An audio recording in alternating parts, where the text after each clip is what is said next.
To Game 2 of LGD versus CDEC of the Summit 7 Chinese qualifiers. CDEC currently 1-0 up as they dominated LGD in pretty much the entirety of Game 1. My name is Hades and with me my co-caster PQMZ. Hello. Hello. This game should be pretty different though. They already took the Conqueror out, which I think was a lot of CDEC success throughout the game. And they drafted the CM themselves on LGD. It's a pretty good hero. 10 seconds remaining. Crystal Maiden and Phoenix just both basically picking up their supports very early up. And 5 seconds remaining. no surprise, Kunkka was banned out by LGD. This time they're done playing against that hero if they can't pick it up. I would have thought they considered picking it up themselves since they had first pick, but hey, what do I know. But CDEC pick up a pretty strong duo already, and that's the Phoenix and the Lifestealer. Wow, instead Magnus pick. Radiant team ban. 11 Magnus, I guess. Yeah, We dream for some maybe Mag, but it's not really a mid lane hero anymore. But I mean, Old 11 has played it to quite good extent before, so this could be one of those games. I mean, I remember there was one game he played where he only RP'd a Lifestealer every single time, but still they won that game because of the Empower alone. So 5 seconds remaining. what's going to be his empowered, his empowered fan? Is it going to be like a Troll Ursa Sven? If I had the choice, it would probably be Troll or TB. Based on CDEC's picks, they both fight really well against Lifestealer. They're both good at killing Egg. So LGD might ban those two heroes, or they could opt... CDEC might ban those two heroes. But they opted for Jug instead. LGD. Which would also be a good candidate. They even take out the Storm Spirit. Looks like they don't want to take the risk, especially since they have the Magnus. It would be kind of sad if you flop. We saw Old 11 on the Sand King. He missed his burst strikes onto the Storm Spirit. That was really depressing to watch. You could tell they were trying so hard in their own way, but nothing was going right for them at all. CDEC really showing up. But this game too, do you think we might see a Medusa with the Phoenix this game? Medusa mid. It's a possibility. It's a really strong duo. But I feel like when the other team has Magnus, Medusa doesn't quite have the same value. She normally relies on this overwhelming advantage in team fights and just being the better core. But Empower heroes can come online and damage quicker, and that creates a lot of problems for it. It's kind of like the Alchemist effect. The hero just gets too big before you can deal with it. But they have Lifestealer, so this is a hero that can maybe soften the blow of that impact. Definitely an idea that CDEC could look to go to. I don't know, I've only seen 3 of their games in the past. I like the Terrorblade roster. ban. Reserve time. We've seen before, Terrorblade with Metamorphosis, you get an Empower. He takes towers extremely quick. I mean, as it is without the buff, he takes it quick. But with the Empower, obviously it goes down faster. But I like the appeal behind it. I like also how, they don't get the Magnus so much for the RP and just being able to cleave someone down in a flashy team fight anymore. It's more about scaling your heroes really quickly in the mid game. They both understand that the quicker the better. So this game, I think we might see a Troll coming up pretty soon. But LGD obviously looking into that ban. How do you play against it? Take out the Nyx Assassin. Okay. Radiant team pick. Another really annoying vehicle to deal with. Probably would do well against the cores they're planning to pick as well.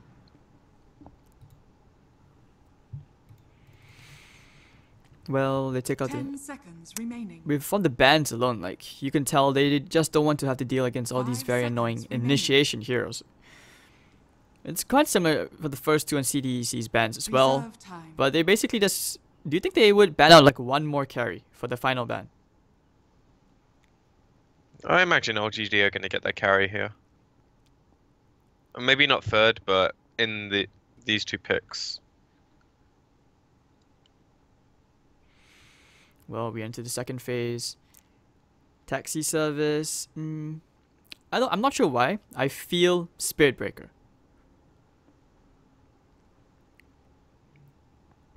It could be good if they had like Zeus or something to give them the vision to charge the mag, but I feel like that support vehicle thing is already covered with the Phoenix, so you're probably looking for an offlaner or a mid that does it instead. But Spirit even if Breaker as an you're offlaner has died a long time ago. but even if you're looking at a mid, who does that for you? I mean, Yeah, Storm's Puck could do it. Puck. Oh, that's true. Yeah, Puck. Puck is pretty good. Quap if you're sure the hero's got a good game. Okay, CDEC. They LGD's take up the turn to Disruptor pick. first, still not wanting to show their cards. Cost them 40 seconds of their bonus time for that. But I think this is okay. This puts LGD in a spot as well. If you're them, Static Storm can be really annoying, especially if you're looking to go into, say, an 10 Ember Spirit this seconds game. remaining. Which surprisingly, we have not seen too many Ember Spirits at all, have we? I mean, maybe he's played amazing on the Ember Spirit yesterday against eHome, but Reserve time. this game, not so sure whether that's a good idea, going to Lifestealer and Disruptor. And Phoenix. Yeah, I'd agree with that. It's not an easy hero to run. I like how CDEC took their time there, and you can see that through their reserve time being so low, they really thought about that pick. And what this gives them is a really easy time to deal with this Magnus. And having two heroes that can do that, Phoenix can come in and net kills when he 10 wants, he can seconds pull, he remaining. can be more active. It frees the hero up to have a nicer early game. 5 seconds remaining. So it's up to LGD to find a way to make their mag work. If they want to send it Reserve against time. this Lifestealer Disruptor, you can maybe live if you TP out after glimpses and things, but you're going to have a really awkward lane. LGD's turn to pick. I feel this could be one of those Radiant team aggressive lanes coming up from CDEC again. It worked out in game 1. Game 2, who knows? Because if you put Bat Rider against Magnus in a one-on-one situation, Bat Rider, he's going to have quite a good time, seeing as Magnus is a melee hero. But LGD, I mean, no I think they surprise. can. Remaining. I think they could actually, because unless they, LG 5 decides to go for an seconds aggro remaining. lane of their own, they have to troll. But Sand King's not that good of a laning 10 support, I feel, seconds remaining. because he He- really needs levels. Like, if you look at CDEC's two LGD's supports, turn to they're good bat. at dealing with offlaners, and Disruptor's okay at enabling the two other heroes in a tri-lane, but they don't like have catch, and their kill potential is minimal. It's very much down to like LGD overcommitting, whereas 10 their tri-lane seconds is super remaining. strong. So I really don't think CDEC will look to go aggro 5 this game. seconds remaining. I think that could be a game-losing decision. If they want to dodge, presuming LGD are going to go Reserve time. aggro, then that's a different thing. And we might have some musical lanes. I wouldn't say no to that anyways, just because I think it could be quite fun to watch. Watching in a 3-on-3, that's always something. Like, it's very intense. It's not easy to execute as well. And final ban. LGD take out the Dragon Knight. Ember Spirit. Yep, okay, so they still go back into the maybe Ember Spirit. That's a lot of faith. I mean, he has it warranted, right? His track record's pretty legit on this hero. Okay, and they just straight up go for the Invoker. You've got good mid game to late game scaling. LGD on their side. I mean, I like the drafts on both team already, but I don't really know who to support. Who are you rooting for this game, P? I'm rooting for LGD purely because I'd like to see them actually have a say in the game. Mm-hmm. But as far as drafts go, I like them both. I feel like there isn't a blatant edge that's coming out to me right now, and I'll probably look back in 30 minutes and say, well, in hindsight, this was this, but nothing speaks to me right now. I like LGD's lanes a bit more. I feel like their supports might have a bit more success this game. Other than that, we shall wait and see. I think the 10 caster's seconds curse is very remaining. strong here. Every time you've said you're rooting for a 5 particular seconds draft, remaining. and somehow the other team ends up proving us wrong. I mean, that only really happened in the IG game, right? Well, I was like mind fucked afterwards. Well, hopefully it won't happen this game, because I trust you. You're usually very on the dot when it comes to these things. But between these two teams, you really don't know. LGD, who knows? Maybe they grabbed like a cup of coffee and now they're properly on form. They've woken up. might be able to take this game too. CDEC. You know if they have a coach? LGD? Yeah. I don't think I they feel do. like he needs to crack the whip after that game. Could be that. But I'm not too sure. I don't think LGD has a coach. But then again, all the Chinese teams to a certain extent, I'm sure they have an analyst each. Yeah, I'm sure they have like a sixth member of their team. Like, LGD is a ginormous organization. If they don't have that, then it's up to the players not wanting it, I suppose. Yeah, I wish I knew more about like the intimacies of the Chinese scene, but there's just no transparency, so it's really like saddening. It's times like that we need Jack, K Barbecue. He tends to know He's more. priceless, honestly. He's like the link between the two scenes. He is. And yeah, maybe I'll ask him later afterwards. Just like WeChat him, just like, hey dude, do you know if LGD has a coach? But I think now he's at Dream League. I think I saw him like on Dream League. Yeah, he had his face painted the other day, I think. Ah. Yeah, he's a really cool dude. But alright, Magnus smoking in, gonna get the smoke broken, so he's not going to be able to place his ward. But I like this LGD movement though. They might be able to find the disruptor. Good first blood. Where's the Boundless Strike? Demons on the run, but because the range is too short, so they Boots. yeah, that's so unfortunate. 30 Level 1 seconds boots, to battle. full value. Yeah, he was definitely dead there without that, so they scout the movement. CDEC have pretty good wards up so far though. I really like having this lane ward against Magnus when you have Disruptor, or just any offlaner when you have Disruptor. It makes your zoning a lot easier. Alright, so And this is like a typical offlane ward as well, not giving Yes. them access to the look camp. at look at Flyby and Phoenix. They're basically playing so aggressive. But all 11, he still manages to get the bounty, and now he's gonna skew. Oh, what? Oh, he tried to skewer Flyby into the cliff. Now he has no escape mechanism, but they can get a couple of pot shots in. I think he's okay. He's not going to be able to cut the creep wave like we usually see. But hey, you know, this is still quite fun. Demon is actually sitting mid to really pressure this Ember Spirit, especially early on when the Exort points don't really come into play just yet. I like this idea a lot actually.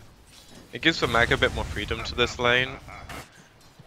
But as you said, the matchup for Ember is really easy in the first few levels. It only gets annoying when he starts getting alacrity levels and the right clicks become a problem for you.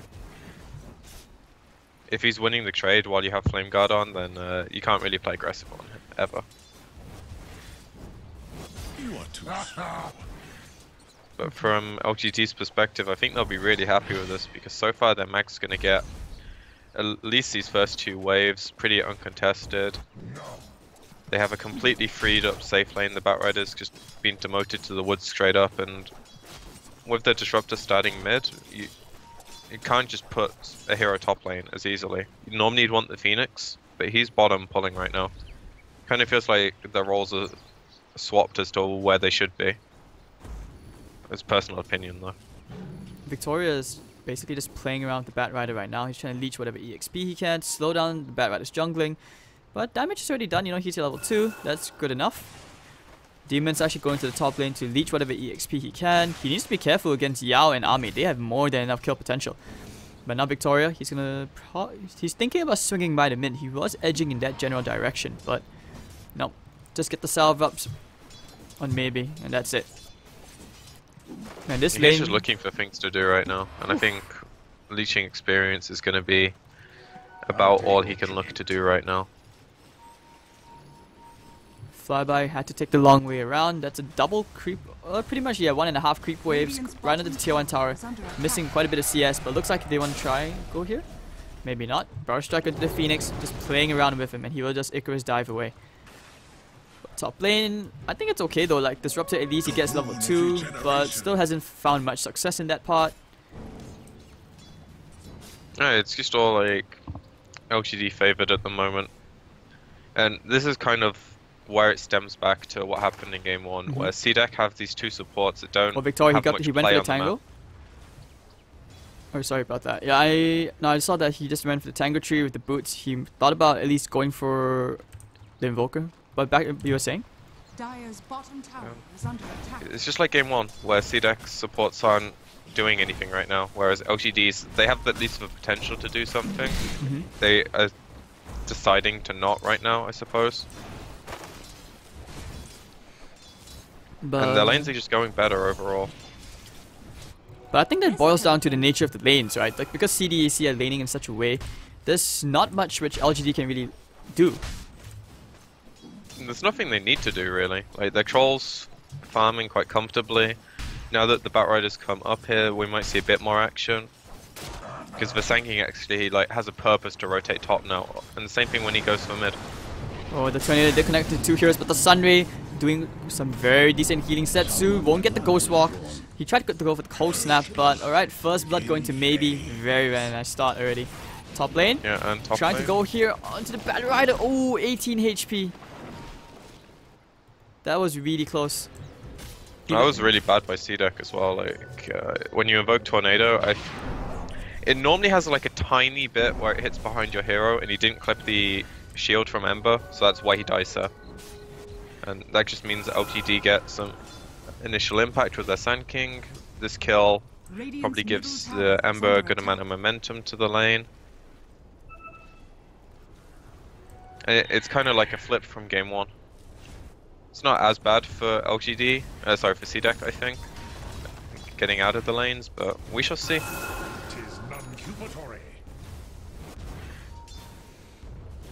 Alright, so very, very quiet laning phase for sure. The lanes are quite static.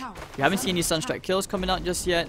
Okay, but top lane, meanwhile, you know, Batman's just trying to steal the hard camp. At least he does get the big creep, so that's not too bad. I don't think Yao has any intention of letting him run away. He wants to do whatever damage he can. Might be able to get the kill. You get the Frostbite with the Axis. Should be enough. Hello? Oh, Ame. I think if you hit the range whirling Axis, that could have been a kill. Or that should have been a kill. They were cooldown. Okay. Oh, he used it already when they were contesting the camp, right? It's the only reason I can see they would be on cooldown. Oh. And they know this Phoenix is here. Ooh, does he have Icarus dive away? Yes, he does. Immediately gets up and victorious here as well under the tier 1 tower. Don't think they were on the same page with that part. Maybe trying to bait it out so they could go for a stun. But, hey. Yeah, with how far he dove, there was no way you're getting that distance covered at this stage of the game. CM's already a slow hero, and the troll without phase. That's just a no bueno play. Doesn't really matter though, like the Sand King's gonna regen up. Just bought a ring. So, let's talk about this middle lane a bit. Like, who really comes online quicker when it comes to the 2 heroes? I mean, in this game, definitely the Ember. Normally, if you see Invoker coming online, it's through his supports getting Sunstrike kills for him across the map. This game, there's way less setup for that. They really rely on, I feel, the Lifestealer and the Bat to be putting a lot of pressure on LGD's cores, which, as we've seen so far, hasn't really happened. Very, very difficult as well. It's not like you have, say, you know, long stuns which help you set up the Sunstrike. Maybe unless you get an egg or something, Glimpse doesn't really do that for you, or maybe a lasso, but that's still a while. And now, a lot of heroes swarming to the top lane. They want to find the Phoenix. Maybe. This Phoenix play. I'm sure they know he's there. Did they see him? Oh, they actually have no clue. Are you serious? Oh my god. Alright, yeah, they don't. I'm looking at their vision. But looks like they will find a Disruptor instead. Remnants in, bang. And Phoenix, he's just here for the EXP. He doesn't have a TP. Yao, has he found him? Yes, he has. Casually walked by. Sun rays all the way outside the map. I think, yep, and he's just gonna Icarus dive with a TP out. But they don't care. They just want the tower, the tier 1 tower. That's pretty substantial creep wave here. That's a good escape from the Phoenix, but overall, LGD, sick rotation. Getting this offlane tower just again sets them up to have a good start. And it also leads for Troll to be able to jungle a bit more efficiently, I feel like. And maybe have the supports in the lane instead. Oh, and he's almost on his Vladimir's offering.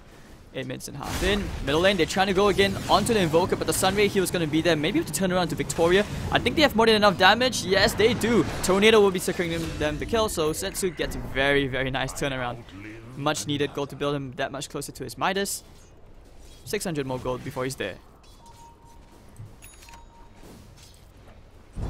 Top lane, the Frostbite. They kill him off here? I don't think they do. Not enough damage. Let's go. Give it. No, it's impossible to chase. Or maybe when he's he's found the necklace. disruptor, glimpse back. Remnant, bang, that should be the kill right here. This'll come in handy. Right, so maybe he finds himself a killing spree. Flame paints Very, the very way. nicely done. And you're right, once again, him coming online. Very, very hard for CDEC's draft to pretty much do anything at this point. As you said in the draft, they have ways to deal with him, but they don't exist at 8 minutes into the game. And this is where he can really take advantage of that. Back when this hero was released, like obviously there are a few things changed, but he was like the strongest in the game when he was like 7 and 8 on levels, just because of how much his spells put in. And it's something very similar this game, where if he rotates to a lane, they're going to be able to do so much. And he has some power, so if he ever wants to go hit creeps, that's also going to be pretty efficient.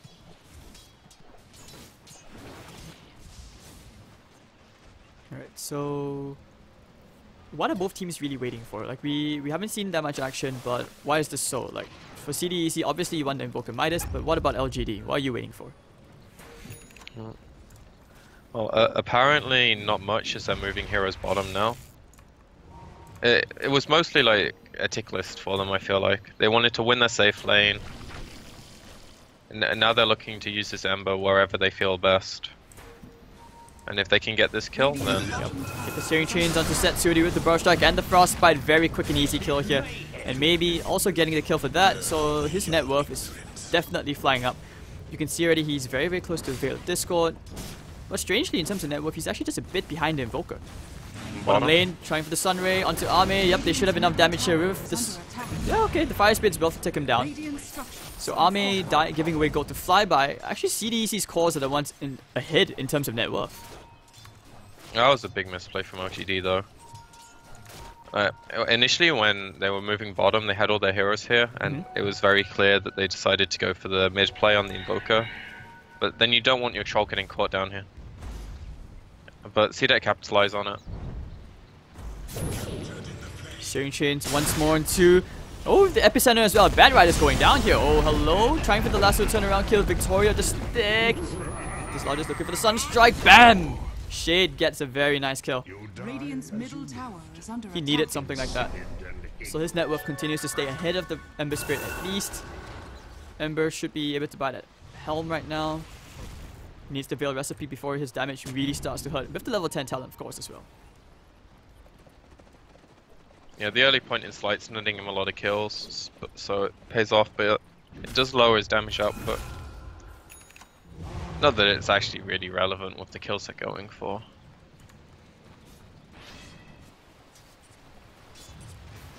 For Victoria this game, do you think he goes to the Midas first or Blink Dagger? I don't really see a reason you go Midas on Sand King.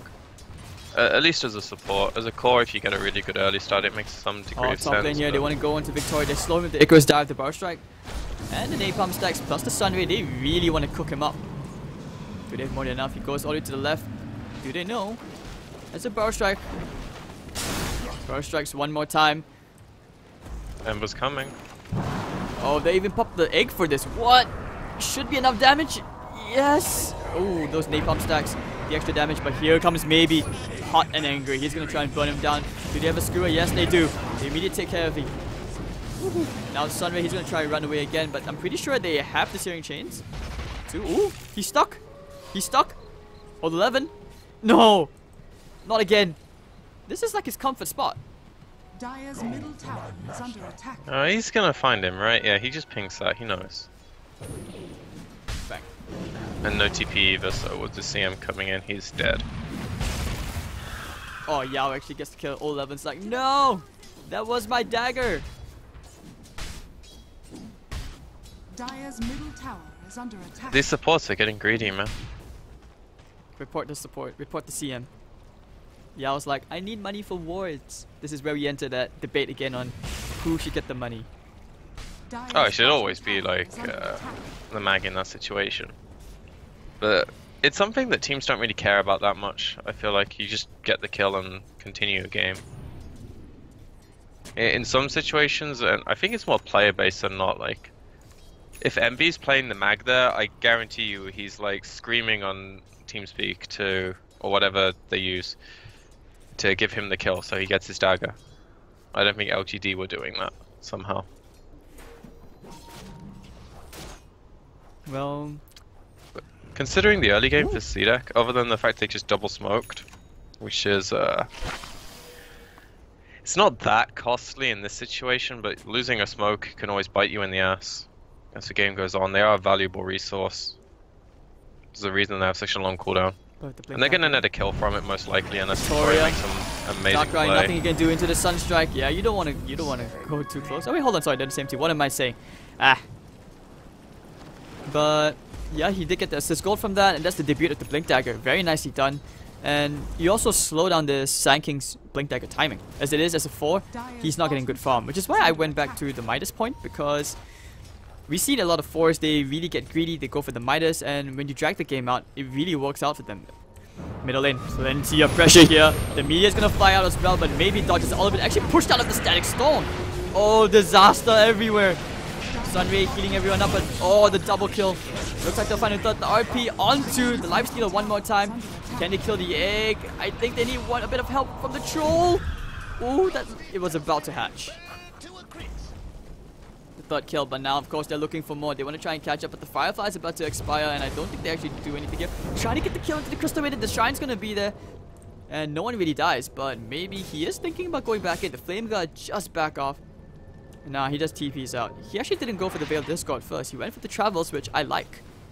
Means he's very global. He's very quick to farm up. I think it's a really good decision, actually. Probably just realizing the Veil's not going to give you the value, because the times he was connecting on fights, he was more than killing people. So BOTs is just... It's not quite as efficient as a Midas in terms of upping your net worth, but it definitely helps you connect on the kills, which is what LGD want. They want to be like the more active team, I feel like. Because while CDEC's done a really good job of their main 2 cores, keeping up on net worth, and now the Batrider getting his first debut of the Blink, getting kills, they'll be quite happy with their cores. But their supports have just had no say in the early game. And this is kind of where that's meant to change for CDEC. Every time Lasso's up with Static Storm and Egg to back it, I expect them to be trying to make some kind of play. But LGD have a lot of ways to throw ranges into that. They find Yao, drop the Static Storm on him as well. He's not running anywhere. They just want to fry this Crystal Maiden Arcana. Nice little freebie. Might cue the fact they have a lane ward here, but they've already gotten a lot of value out of it, so actually, they won't mind if it's dewarded. I have to ask the real questions now, PQ. Speaking of Arcanas, if you had to vote for a hero, who are you voting for this time? Quap every single time. Quap? I feel like Yes. Io got robbed, man. That's right, chat. I'm one of those people. I'm not gonna say anything because I feel like there's the people that want the Io Arcana, they're gonna like do some bad shit if you don't agree, so I'm not gonna say anything on that. It's okay. I won't do any bad shit to you. I'm not worried about you, I'm worried about the Reddit people. Reddit. Not like this. I mean, personally, I would rather see an Io Arcana than a Jug Arcana, which is what we got. I think the Jug Arcana is pretty shit, personally. Oh, hold on. The blink forward for Ame. He needs to run. But the baiting of the Magnus. Yeah, They don't want to go on from the high ground here. If they can find multiple hero kills, but hold on. Okay, looks like they're gonna find themselves a nice tasty Invoker instead. Very quick kill. Sunstrike's not gonna kill Yao. Now the Lasso's gonna go. Woohoo! Looks like they find Ame. Whirling Axe is not really gonna matter. But now they have an RP if they need to use it. Looking at Yao. Get out. Yeah, he does not want to die here. He's so close to a minus Victoria. So far away, but hold on. Glimpse back into the Static Storm. Victoria, where are you running? Goodbye. Fried Scorpion one more time on the menu for CDEC. And that's the power of Disruptor. You'd think that's just a 1-for-1 trade, core for core, but Disruptor nets you the second kill and ends up kind of nullifying the engagement, giving CDEC the slight gold lead.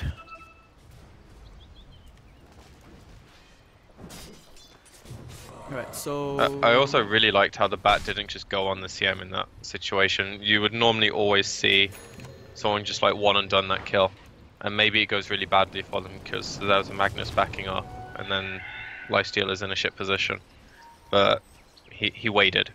He made the right decision in the end. Could have been really bad as well, especially if the Lifestealer came out and immediately they get RP'd. That could have been a very quick turnaround for LGD. Like if you look at the positioning throughout the whole time, they looked like they were trying to retreat, but at the same time trying to give themselves the option that they can easily turn around. But now maybe he pops the dust. He's found the disruptor. Remnant, oh, doesn't even need it. He gets the kill anyways from the Flame Guard Veil alone. And Old 11's gonna take himself the creep, stealing it from the Invoker, saying, my creep. And this way, LGD, they find themselves an opening. I like this game too already. They picked themselves up. I mean, the last game, I feel like it's not that hard to come back from mentally. They just kind of gotten outdrafted. And in this game, they're doing everything they can to like push their advantages while giving up as little as they can. Sure, the last fight didn't go too favorably for them, but maybe he's having a really good game. Their Troll's farming really nicely, and 11's got what he needs. He's got Midas, he's got Blink. This is phenomenal for your mag. This is pretty much the standard items. And when it comes to the late game, a refresher can always help more. I feel it does help a bit more compared to a Bat Rider Lasso. In this meta, yes. Like, Lasso's way more pick-off based. RP is teamfight. And teamfight wins you games. Pick-off only puts you in a position to win them. If that makes sense. It does. So 9-12, pretty even game we have here between LGD and CDEC. I mean, we're still waiting for this Invoker to, really come online. He actually just completed his Midas 20 minutes in with the drums, so he's not doing too shabby in terms of farm. Like, he's second in the net worth chart, Troll is about to hit the 10k mark, Sanjay Yasha on the way. He did go back for the BKB first, which I feel is a really good item here against the Static Storm and, the Invoker spells, obviously. So, to me, this says they really want to, like, pick up the pace of the game and start fighting more. Because you don't buy BKB here and expect to farm for another 15 minutes. So we'll have to see if they can make use out of it.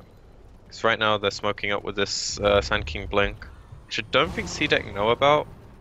Especially with the amount of times they killed him, they probably wouldn't be surprised if he doesn't have it by now.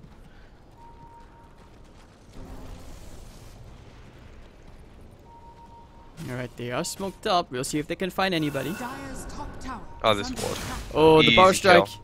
Where's the Frostbite? There we go. With the Battle of Trance. Sunstrike not gonna kill this Crystal Maiden, as the Sand King almost does actually.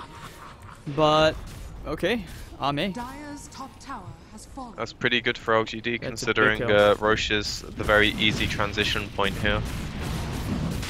It is really annoying to play around Phoenix and Bat in the pit, but it's only a level 1 egg, so LGD only need like 1 second with 1 or 2 heroes hitting it to deal with it. Oh, they're going for the RP, big one. And of course into the Crystal Maiden ultimate. But that'll be the end of that story. RP a bit lackluster. The Phoenix Egg gonna be there. And actually it will proc. And they will immediately take care of Flyby. Perfect timing after the Rage. Epicenter, well, gonna be a bit late to the party. Victoria. Not sure how he wanted that to happen, but still, LGD. That was really, really clutch from them. Like, you said lackluster RP, but it did what it needed to. It stopped the troll from dying to the right clicks from Lifestealer. Which I feel He got his BKB off, and then they turned the fight. But this is the same story every time. Old 11 regarding his Magnus, he's never afraid to use RP on a single Lifestealer as long as it keeps his core lives. And you can see immediately they turn around, they get themselves 1 kill. But I think CDEC will still be happy with that. The ultimates are down, but the Roshan is still up, so that's the big thing for them. I think they'll be happy with it if it doesn't go down soon.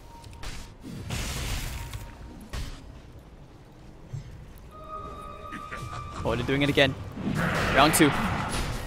Because like right now, if they just take Roche, then you effectively lose the fight, and then they go and take Roche afterwards. And they can do that because, as you said, they're also on cooldown. LGD have really nothing to fear right now. They don't have RP, but they're looking for the it pickups doesn't already. matter. Yeah, this is a nice easy kill. Oh, very, very quick, and they take care of the Phoenix. No egg, no way he could get out. And they find the bat. Oh, the shockwave. Oh, actually, no, maybe gets it with the side of fist just at the very tip. So, pretty nicely done. And more gold. Just like that, Army pretty much has the sign to Yasha completed. This isn't one of those Invoker games, is it? Like the ones where you can really just go wow, and that kind of miracle wow. Radiant's middle tower is under attack. It might be once the levels and items come out, but as far as the early game goes, he really hasn't had anything except hitting creeps to do. Radiant's middle tower That's down to this team's draft. They really relied on these two supports. Oh, they used the RP for flyby into the Crystal and ultimate. Flyby needs to get out, but it's okay. Army just right clicks him down. Very nicely done. That was a huge pickup for LGD. Sunstrike, they want to that's Army, really but smart as well. the Like, Radiant's top tower is so under many attack. people would just burn the Aegis there.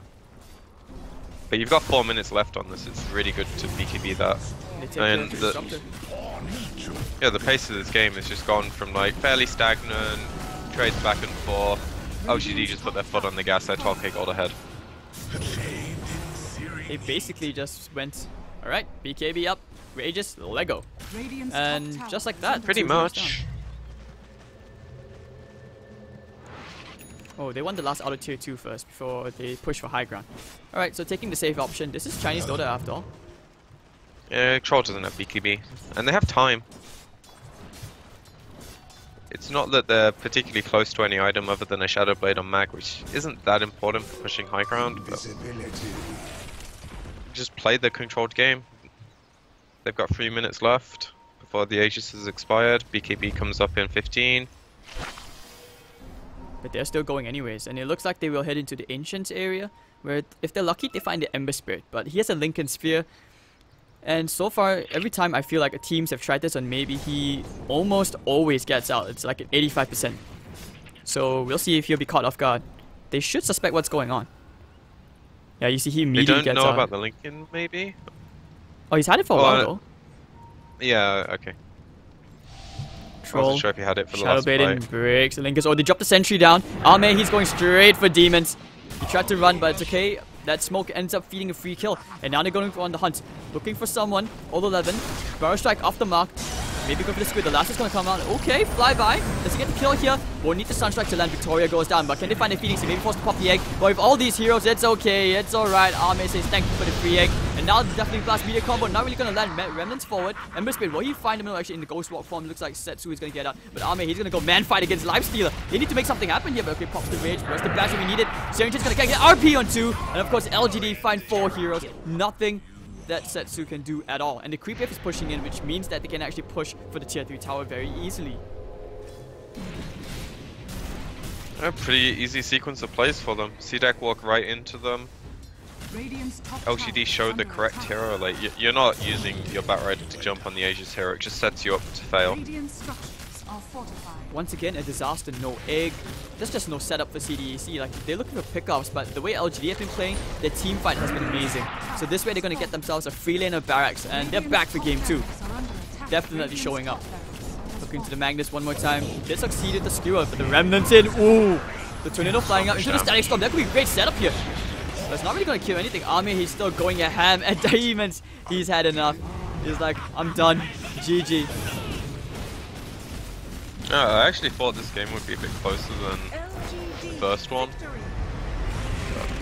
So far, the thing that really seems to be showing in this series is that if you have these 2 inactive supports in the laning stage, it puts a lot of pressure on you to connect on your team fights. And so far, the team that's had that pressure on them hasn't been able to really get the value out of those big spells. But, okay, would you also say that this contributed to the draft issues? Because, I mean, we could see now why CDEC banned out the Magnus against LGD, but this time they gave it away and LGD just punched them. Do you think that was also another factor? I mean, the Mag had his place this game for sure, just as a way to counter the Lifestealer, but he wasn't why they won. Maybe this is me just looking at why CDEC couldn't do anything as opposed to why LGD could, but they just had 2 supports that netted nothing. and because their Batrider was forced into the jungle at level 1, not feeling comfortable in the lane, they had no early pressure. LGD just were quite happy with the laning stage, everything went their way. And then Evoker goes to farm in the jungle, Batrider tries to finish his blink. Meanwhile, LGD has maybe moving around the map, connecting on kills, letting the troll push the safe lane tower, and then they rotate, get the other towers, and they were doing things earlier. It set them up. It still was a bit weird, wasn't it? I mean, Batrider is not like June had say bad start. He actually got his dagger at decent timing. He got the first 3 to 4 lasso kills for his team. Afterwards, everything just went down to shit. Like, all 11 and the Ember, they were doing so much. Especially Maybe. Maybe had one hell of a game for sure. Setsu is an Invoker, I mean, top of the network for his team, but where was that, you know, the investment in him? It never really gave any returns for the side of CDEC. It was just not an Invoker game. Though I do want to give credit to LGD because they had this window where Sand King got blink, and I think the troll realized we can actually just, you know, take the game by the balls here. And he bought a BKB, and that was extremely useful for him. Saved him multiple times. Indeed. Even though he had an Aegis, you know. Yeah. Alright, so, alright guys, we're going to take a quick break, 5 minutes, and we'll be back for Game 3 very shortly. The score now 1-1. Alright, LGD really showing up. My name is Hades, this is PQMZ of the Summit 7 Chinese Qualifier Grand Finals. Which team will be making its way to the Summit House? We'll just have to see. You guys don't want to miss this. Stay tuned.